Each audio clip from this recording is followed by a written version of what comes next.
Welcome, Eurovision fans! It's time to talk about Georgia at Eurovision 2019. Georgia will be represented by Oto Nemsadze with the song tsin iare. So, if I had to describe this song in one word, it's going to be defiant. The song sounds very defiant, and by defiant I mean defiant against all odds, overcoming obstacles. I know the song is in English, it's about keep on going, keep passing through, keep pushing through obstacles and hurdles in your life. And so when I was hearing it, if you could see my reaction, I'll pin my reaction in the comment section below. I definitely was like, this song sounds like a song of defiance, and it sounds like a powerful, strong song. And yeah, it ended up being a song about overcoming the odds and getting through the hard times.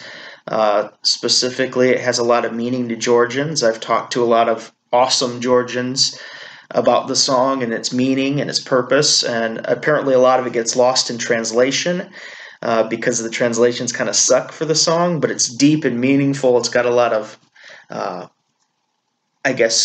shout outs that Georgians would recognize that maybe a lot of other people don't, but it is a very heartfelt and warm song and something to be really proud of for the people of Georgia. So yeah, let's talk a little bit about the positives and negatives of the song now, shall we?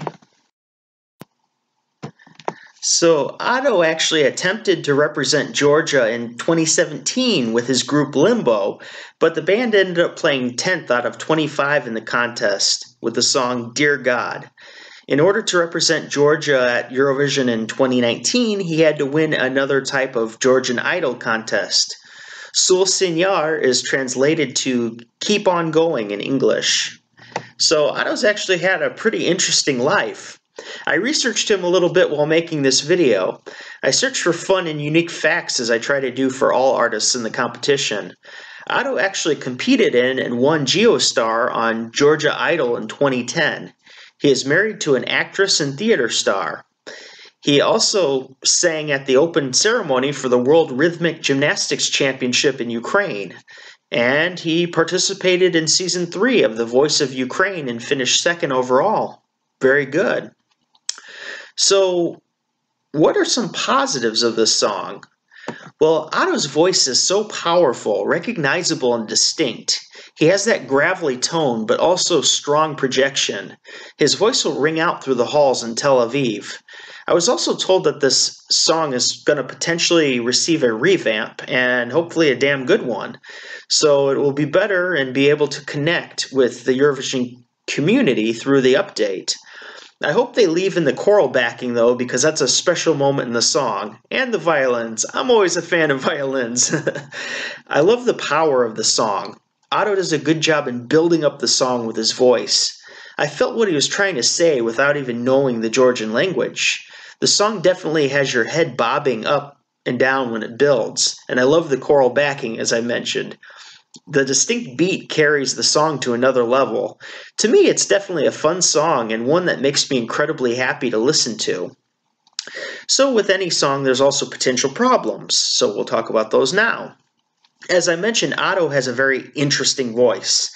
And while interesting in this case to me is a good thing and it works for me, many don't take to it. His voice is not for them, and if you don't like his vocals, I understand. Kind of like Serhat from San Marino, the particular tone is not for everybody. Something that might be Oto's greatest strength might also be his greatest weakness in the eyes of voters at Eurovision, which is his incredibly interesting voice. There seems to be a genuine disconnect, too, for many fans also. For Georgians, this song is especially powerful and meaningful, but many people just don't understand that meaning. Now, I loved it upon hearing it for the first time, but I hear a lot of complaints that seem to be around lack of understanding for the song, and I'll talk about that a little bit right after this next segment. This song has not especially been well received by many in the Eurovision community. Facebook and YouTube don't automatically determine success or failure at Eurovision, but Oto's song hasn't always made the best first impression on people. Many have the song last on their personal top lists, and I think that's crazy just for the originality. Again, we all have different tastes, though. And as of today, March 21st, Georgia currently sits at number 39 with the Eurovision odds. However, not all is bleak. The song seems to be gaining some traction, and I've seen quite a few people who have come around on the song in some way, shape, or form. Social media does not dictate the outcome at Eurovision, and odds makers don't always have the best track record in predicting qualifiers. In fact, my personal predictions have beat the odds makers every single year for the past 4 years. So any ranking or rating, take that as a grain of salt. This is all about how the performance is on the night of Eurovision in the semifinal.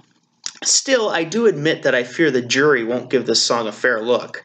I think televoters might actually vote for this, but the jury is what I fear the most as far as scoring goes.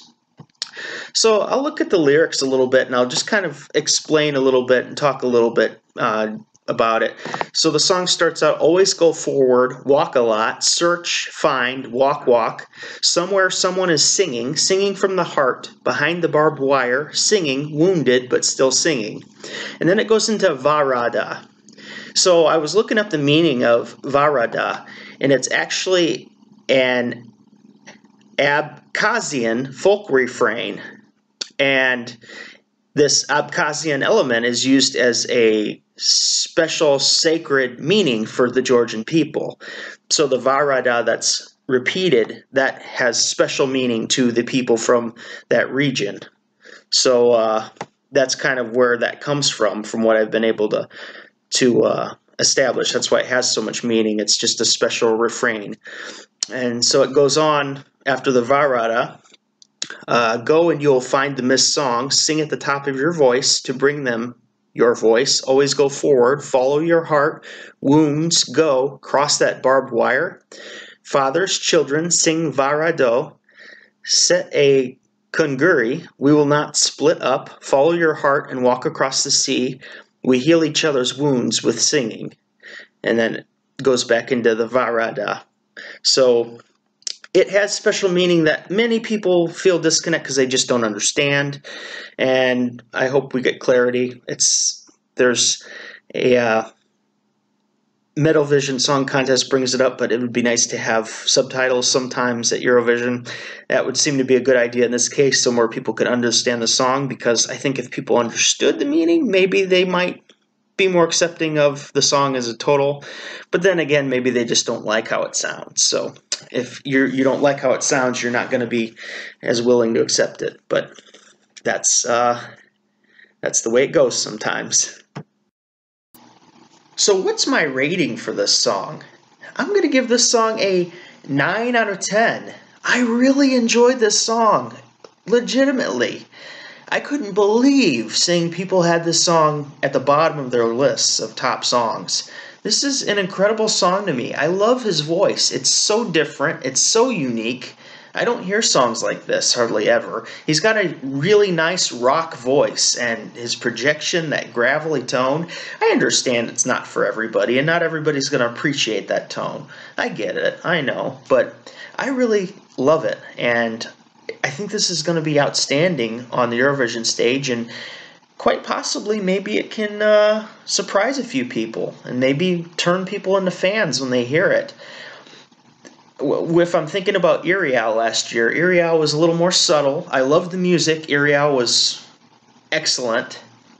But I think this song has the opportunity to do what Iriao couldn't, because it's more of a I'm here, listen to me, focus on me kind of song. So I think Oto could really turn some people into fans who maybe didn't care much for it before. I have to say I was completely blindsided in 2016 when Georgia qualified with Midnight Gold. Not that it was a bad song, but it just it was on the bottom of a lot of people's lists, and then it ended up doing really well. And I think we could see a similar situation with this. So that leads me into my next part. Is this song a contender or a pretender to win Eurovision 2019? Now, I have to say I think it's a pretender to win the competition, and I don't mean any disrespect by that. I just mean I think it's a little too divisive. Divisive is good to a point, but I think so many people have it towards the bottom that the chances of it winning are really slim. I've looked at the odds, and I've looked at people's lists, and I study this stuff like crazy. So I don't see a win in the competition, but is it a contender to qualify? And I would say, yeah, absolutely. I think this could qualify. This could definitely get in, provided the staging is good. The staging, of course, when everybody's seen it, has been largely directed to a Georgian audience. So obviously at Eurovision, they'll have it more of a either, I don't want to say generic, but they'll have more of a user-friendly stage set up for everybody listening to the song. So I'm really interested to see what they do with that. But with the right staging, provided he doesn't have a cold or anything wrong with his voice, I think this is going to be an incredible experience at Eurovision 2019. So yeah, I think it's a pretender to win because I think it's a little too far down. And I know it could climb, but I think it's a little too far down to win the competition. But I think it could qualify and have a respectable finish, and I hope it does qualify. I want to see this in the finals, absolutely. So let's take a look at Georgia at Eurovision, my rankings versus the Eurovision Song Contest official results. In 2015, Nina Sublati with Warrior, I had ranked as my number 31st song, and it placed 11th. That potentially had something to do with it being overlooked by me a little bit. Plus, I was a much bigger fan of Amber's Warrior from Malta, so there's that whole Warrior versus Warrior thing. I don't know, it was my first year watching the contest, so I think I just overlooked the song a little bit.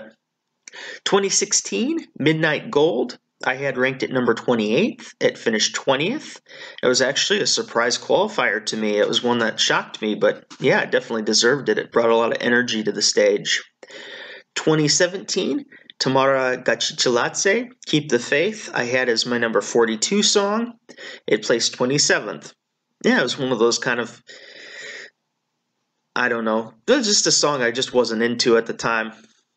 Then last year, Iriao, For You, it ended up placing 41st, and I had it ranked as 20th. I loved this song. That was terrible. The Iriao song was definitely one of those too good for Eurovision. It just didn't get that love there, but the quality was phenomenal. To me, it was one of the better songs in the entire contest. It's just a shame that more people didn't appreciate it or vote for it, because I thought they were pretty flawless in their performance on stage. But yeah, this is actually probably, I would say, my favorite Georgian entry over the past 5 years. It's strong, it's defiant, it stands out, so I really hope he can qualify. So go Otto! Thank you for watching my review of Georgia at Eurovision 2019. The reason I have this shirt is I went to the University of Georgia, got my master's degree from there in ecology and geography. I studied sharks for a couple years, so that's another story I have to tell in a story time, but I've got all kinds of Georgia gear, so it's for my university, but hey, it's appropriate for this video, right? So yeah, I love this song. I really hope, I know the Georgians I've talked to have been so proud of this, and I just ask, if you don't like it, give it a chance. Just give it a listen, put headphones in, take the time and really see if you can find appreciation in this song. I'm doing a lot better job of that, going and listening to other songs that I might not like and kind of giving them a chance. Like Poland, I didn't care for it that much at first. Now I love it. So give it a chance if you can, and if you don't like it, you don't like it. You're not obligated to like it. We don't all have to like the same songs, but it is really a nice song to me, and it's one I instantly connected to. So I'm excited to see this song and how it is at Eurovision. So I'm finishing my reviews here. I'm also hitting reactions when I find them online of live performances from our current Eurovision singers, especially when they're covers or interesting things. I've done everybody from Tamta to Kobi Marimi to Mahmoud from Italy I just did. So yeah, I've been skipping around and trying to find some live singing from some of these artists and get better acquainted with their music and their live performances. So expect that. Expect my top 41 to come out as soon as the reviews are done.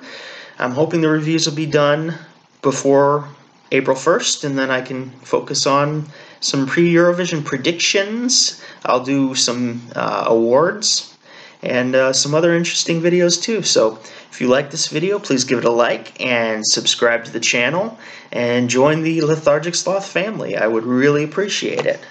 But for now, Lethargic Sloth out.